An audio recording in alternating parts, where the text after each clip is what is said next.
जय माता दी। प्रिय भक्तों, आप सभी का हमारे चैनल मन की शांति में बहुत बहुत स्वागत है। आज आप सब माघ महात्म के 12वें अध्याय का श्रवण करेंगे। आज मकर संक्रांति का स्नान दान किया जाएगा।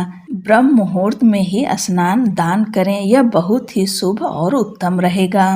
अब आप सब 12वें अध्याय का श्रवण करें। आप सभी भक्तों का आज की कथा में स्वागत है। माघ मास को समस्त तीर्थों का फल देने वाला मास कहा गया है। इस पवित्र मास में आने वाली एकादशी अत्यंत फलदायी मानी गई है, क्योंकि इस दिन भगवान श्री विष्णु अपने भक्तों पर विशेष कृपा बरसाते हैं। शास्त्रों में वर्णन है कि जो व्यक्ति माघ मास की एकादशी को श्रद्धा, नियम और संयम के साथ व्रत करता है, उसके जीवन से दरिद्रता, दुख और क्लेश दूर हो जाते हैं। एकादशी का व्रत केवल अन्न त्याग तक सीमित नहीं है, बल्कि यह मन की चंचलता को शांत कर ईश्वर में लीन होने का मार्ग है। इस दिन किया गया जप, दान और कथा श्रवण अनेक यज्ञों के समान पुण्य प्रदान करता है। अध्याय 12 की यह कथा भक्ति की शक्ति और प्रभु की करुणा को प्रकट करती है। यह हमें सिखाती है कि जब भक्त सच्चे हृदय से भगवान नारायण का स्मरण करता है, तब वे स्वयं उनकी रक्षा और कल्याण का भार उठाते हैं। माघ मास महात्म्य का 12वां अध्याय।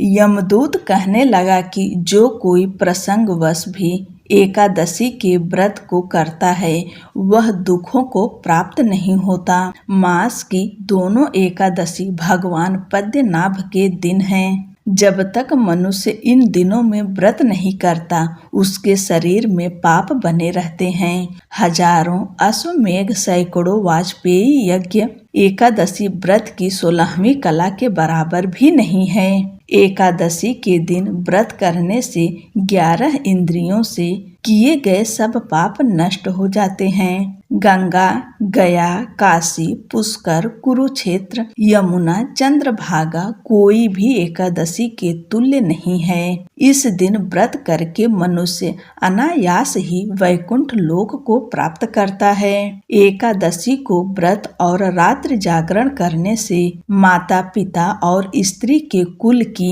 10-10 पीढ़ियां उद्धार पाती हैं और वह पीताम्बर धरी होकर भगवान के निकट रहते हैं। बाल, युवा और वृद्ध सब तथा पापी भी व्रत करने से नरक में नहीं जाते। यमदूत कहता है कि हे वैश्य, मैं सूक्ष्म में तुमसे नरक से बचने का धर्म कहता हूँ। मन, कर्म और वचन से प्राणी मात्र का द्रोह न करना, इंद्रियों को वश में रखना, दान देना, भगवान की सेवा करना, नियम पूर्वक वर्णाश्रम धर्म का पालन करना, इन कर्मों के करने से मनुष्य नरक से बचा रहता है। स्वर्ग प्राप्त करने की इच्छा से मनुष्य गरीब भी हो तो भी जूता, छतरी, अन्न, धन, जल कुछ न कुछ दान देता रहे।